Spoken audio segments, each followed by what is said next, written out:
ఇప్పటికీ మీరు పంచాంగాన్ని పరిశీలనం చేస్తే ఉగాది లేదా యుగాది ఒకప్పుడు సృష్టి ప్రారంభం ఆ రోజున జరిగిందిట, అందుకని యుగాది నూతన సంవత్సరారంభం. అందుకే ఆ రోజున అభ్యంగన స్నానం ఆచరించి నూతన వస్త్రధారణ చేసి రాజదర్శనము అని పంచాంగంలో రాసి ఉంటుంది.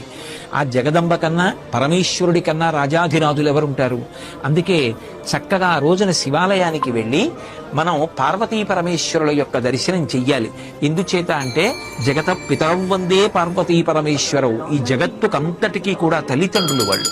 లేదు లక్ష్మీనారాయణ దర్శనం చెయ్యవచ్చు. ఆ రోజున తప్పకుండా చెయ్యవలసినటువంటి పనులలో ఒకటి గోపూజ చేసి వృషభ పూజ చెయ్యాలి. ఎందుచేత అంటే ఎద్దు యొక్క డెక్కల నుండి స్రవించినటువంటి అమృత బిందువుల వలన పంట బాగా వృద్ధిలోకి వచ్చి చక్షు సంబంధమైన వ్యాధులు రాకుండా